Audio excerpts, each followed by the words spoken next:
साथियों, आप लोग सुबह से यहाँ इस पंडाल में बैठे हैं। गर्मी भी बहुत ज्यादा है, लेकिन आप लोगों में हमारे समाज को लेकर, इस क्षेत्र की जनता को लेकर, इस दक्षिणी राजस्थान की हालात को लेकर जो आशा और इच्छा है, उसको सहन करते हुए आप सब लोग यहाँ बैठे हैं। इसके लिए मैं पहले आपका आभार करता हूँ।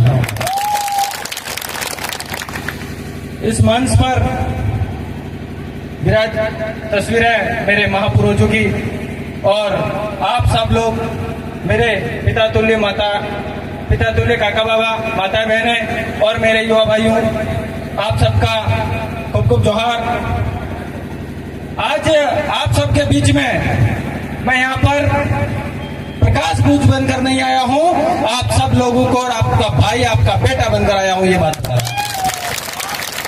साथियों, आप सब लोगों ने इस कोटड़ा की धरती पर जिस किसी का भी साथ दिया है, तन मन से दिया है, एक साथ दिया, एक मौके को एक अच्छी तरह से बुनाया, ये मैं आपको अच्छी तरह से जानता हूं। और आप सबसे मैं निवेदन करूंगा कि हम सब लोग, आप सब लोगों की जो एकता है, एकजुटता है, इस दक्षिणी राजस्थान की जो पहचान है, राणा पुंजा भील की जो ताकत है, आप सब लोग राणा पुंजा के वंशज हैं। और मैं आपसे निवेदन करता हूं कि आप सब लोग उस वीर सुपुत्र के वंशज हैं, इसलिए हम सब लोग आज फिर से मिलकर उस राणा पुंजा की शक्ति, उस राणा पुंजा का शासन इस क्षेत्र में ला के रहेंगे, ये कहना चाहता हूं। मेरे से पहले भाई दिनेश जी ने बातें बताई थी, इस क्षेत्र में स्कूलों की क्या हालत है।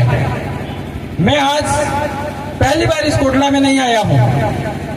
मेरे बहुत सारे साथी, हम उदयपुर में साथ में पड़े हुए हैं, मेरे दोस्त रहे हुए हैं इस क्षेत्र के।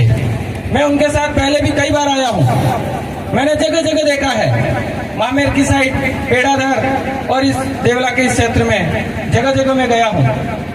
बहुत सारे इलाके ऐसे हैं जहाँ नेटवर्क नहीं आता है, कोई दिक्कत नहीं है, लेकिन जहाँ स्कूलें खोल रखी इन सरकारों ने, वहां तक मेरे समाज का आने वाला भविष्य, उस भविष्य को पढ़ाने के लिए शिक्षक उस स्कूल तक नहीं पहुंच पाते हैं। बरसात में तो पूरी तरह से स्कूल के रास्ते कट जाते हैं। और अभी भाई ने बताया कि स्कूल की सतह गिर गई है।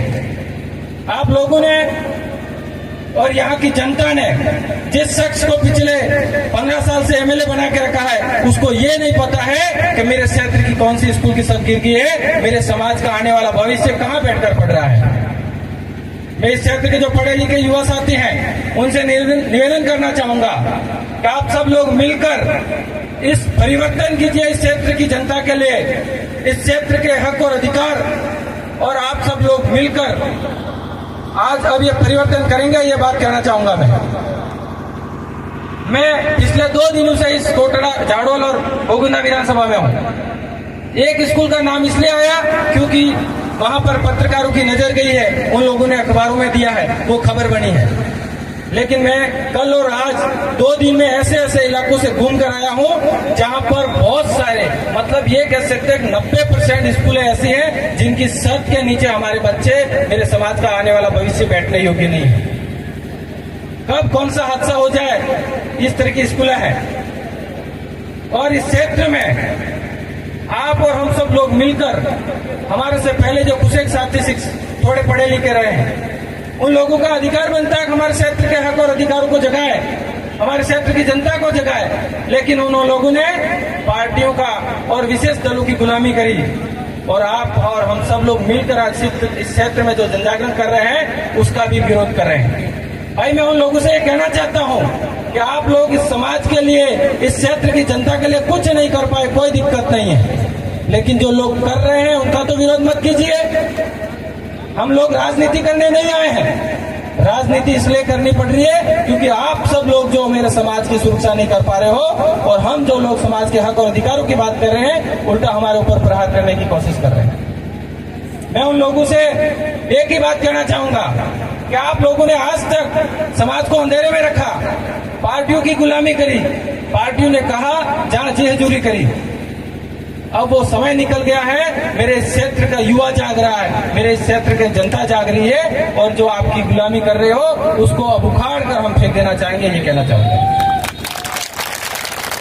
साथियों, पहले अभी भाई ने डैम की बात करी, विधानसभा चुनाव में मैंने सुना था कि हमारे विधायक जी ने कहा था आप लोग मुझे जिता दीजिए, मैं डैम नहीं बनने दूंगा, और जीतकर मंत्री बनते उसी डैम का शिलान्यास कर दिया। ये बात कह रहे हैं।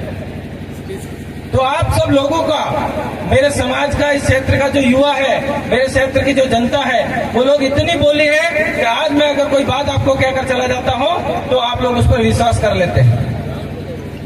मैं आप सबसे ये बात करना चाहूंगा कि ऐसे बहुत सारे लोग आएंगे पार्टियों में, आपको ये कहेंगे हम ये दे देंगे आपको, हमको वोट दे दीजिए। 70 साल तक आप लोगों को बेवकूफ बनाया इन लोगों ने, पार्टियों के नाम से, झंडे के नाम से, धर्म के नाम से, पता नहीं किस किस के नाम से ये गुलाम बनाना चाहते हैं। लेकिन अब मैं यहाँ पर इस मंच पर विराजमान सभी साथियों से कहना चाहूंगा, आप सब लोगों की जिम्मेदारी बनती है कि जो लोग यहाँ पहुंचे हैं, जो लोग आप यहाँ पाए हैं, खास करके मेरे युवा भाई, आप सब लोग इस समाज का सैनिक बन जाइए, इस क्षेत्र की सैनिक बन जाइए और हर उस घर तक हमारे आदिवासी परिवार की आवाज पहुंचाइए, ताकि इन लोगों को पता चले आज अब इस क्षेत्र का हर नागरिक जाग गया है, वो हमारे हक और अधिकार की बात करने लगा है। करने को बहुत सारी बातें हैं। हम लोग संविधान की 5वीं अनुसूची की बात करते हैं। संविधान की 5वीं अनुसूची कहती है कि इस इलाके की 1 इंच भी जमीन गैर आदिवासी की नहीं है, सरकार की नहीं है। और हमारे नेता, जिन लोगों को आप सब लोगों ने मिलकर जयपुर और दिल्ली भेजा है, वो लोग यूं कहते हैं कि ये तो 5 ही 5 को नौकरी दे रहे हैं। भाई, हम लोगों की अगर जो नौकरियां हैं वो आप लोगों ने बचाई होती तो मैं आपको इस मन से ये कहना चाहता हूं, कोई 5 भी बिना नौकरी के नहीं रहता। लेकिन आप लोगों ने हमारे समाज की, इस क्षेत्र की जनता के जो हक और अधिकार थे उनको बेच दिया। कांग्रेस और बीजेपी के लोगों ने आज इस क्षेत्र की सबसे बड़ी लड़ाई हम लोग ये लड़ रहे हैं कि आज स्थानीय वर्सेज बाहर की लड़ाई है, आदिवासी वर्सेज टीएसपी क्षेत्र के बाहर के जो आदिवासी है उनकी लड़ाई। आप सब देखते होंगे पन्नालाल रावत चित्तौड़ से आता है, हमारे इस क्षेत्र पर आदिवासी बनकर चुनाव लड़ रहा है और उसके मुंह से आज तक उसके मुंह से आदिवासी शब्द नहीं निकला है। वो जनजाति कहता है। जो व्यक्ति मुंह से आदिवासी शब्द नहीं निकाल सकता वो आदिवासियों को भला कर सकता है क्या? तो आप सब लोगों को ये बात विचार करना पड़ेगा कि जो लोग हमारे समाज के हक और अधिकारों की बात तो ठीक है, हमारे समाज का जो आदिवासी शब्द है, जिस शब्द से हमारी और आपकी पहचान है, उसको नहीं लेना चाहता है, तो वो हमारे समाज के हक और अधिकार की क्या बात करेगा? आप सब लोगों से मैं एक ही अपील करना चाहूंगा कि आज तक हमने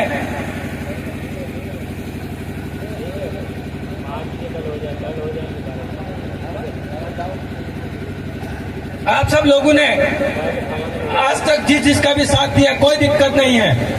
आप और हम सब लोग, हो सकता है हमारे पास जानकारी नहीं थी, लेकिन आप सब लोगों ने कड़ी मेहनत करके हम जैसे आपके बेटा बेटियों को स्कूल भेजा, पढ़ाया। तो हम लोग आपसे ये कहना चाहते हैं कि आप लोगों ने हमको पढ़ाया है, हमको शिक्षित किया है, तो हमको हमारे समाज के हक और अधिकार की जानकारी मिली है, वो हमको इस मन से आप सबको बताना चाह रहा हूँ। और उसी हक और अधिकार के लिए हम सब आप सबके बीच में उपस्थित हुए हैं। आप सब लोग पूरा साथ और सहयोग देंगे। आप सबकी आवाज, इस क्षेत्र की आवाज, भाई ने अभी कहा था कि दिनेश भाई जयपुर तक नहीं पहुंचे, कोई दिक्कत नहीं है। आप लोगों ने सीखा है, बहुत मेहनत की, अच्छा फाइट किया, आपने लड़ा है, लेकिन आप सब लोग को फिर से मौका मिला है। आप सबकी आवाज दिल्ली में, जयपुर में नहीं पहुंच पाई, लेकिन आपके साथ और सहयोग से आपकी आवाज दिल्ली में जरूर पहुंचेगी, ये मैं कहना चाहूंगा। अभी कांग्रेस के जो प्रत्याशी हैं आपके बीच में, उन लोगों ने बहुत बड़ा अखबारबाजी और एडवर्टाइज कर रहे हैं कि मिशन कोटड़ा। मैं 3 साल पहले जो कोटड़ा में आया था और आज फिर से आया हूँ। इस 3 साल के दरमियान काफी बार आया हूँ, लेकिन 3 साल पहले जो इस कोटड़ा की मैंने परिस्थिति देखी थी, वही की वही परिस्थिति आज भी बनी हुई है। उस व्यक्ति ने मिशन कोटड़ा के नाम से हमारे क्षेत्र की जमीनें खरीदी है। कोटड़ा में जमीनें खरीदी, जाडोल में खरीदी, और जैसमन डैम का नाम सुना होगा आपने, जैसमन में भी जमीनें खरीदी। जो बाहर से व्यक्ति यहाँ आता है उसके हमारी जमीनों पे ही नजर रहती है। तो मैं आप सबसे ये निवेदन करना चाहूंगा, जो बाहर से व्यक्ति आकर हमारी जमीन पर नजर रखता है वो हमारे क्षेत्र का विकास नहीं कर सकता है। जो हमारे क्षेत्र की भौगोलिक स्थिति को नहीं जानता है, जो व्यक्ति हमारी भाषा नहीं जानता है, वो हमारे क्षेत्र का विकास नहीं कर सकता। आज आदिवासी वर्सेस गैर आदिवासी की लड़ाई हो गई है एक तरह से, क्योंकि जो व्यक्ति पाली और अलवर से आकर हमारे बीच में चुनाव लड़ रहा है, जिसको यहाँ की भाषा नहीं पता, वो हमारे समाज की बात नहीं कर सकता। दूसरा, चित्तौड़ से आया हुआ, मैं आप सबका एज ए बेटा हूँ, आप सब लोगों को पूरा साथ और सहयोग देना है और आप सबकी आवाज दिल्ली में भेजनी है, ये बात करना चाहूंगा। मैं ज्यादा बात नहीं करूंगा, समय का भी अभाव रहा है, पर हमारे बीच में विधायक महोदय आए हुए हैं, उनकी आवाज भी आप जरूर सुन के जाए। उनकी भाषा, उनकी जो उन्होंने आपकी आवाज को जयपुर में पहुंचाया है, किस तरीके से आप सबकी मेहनत है उसको वहां तक पहुंचाया है, वो बातें जरूर सुनेंगे। और मैं आप सब लोगों से एक बार फिर से, आप इस भरी गर्मी में इस मंच पर बैठे हैं, आप सब लोगों ने यहाँ मुझे बोलने का जो अवसर दिया है, खास करके यहाँ के कार्यकर्ताओं का, जिन्होंने आप सब लोगों के, मेरे पिता तुल्य बुजुर्गों और माता तुल्य माए बहनों को मिलाया, उसका खूब खूब आभार, जोहार, धन्यवाद। जय आदिवासी, जय बिल पटेल। दादा के लिए जोरदार तालियां।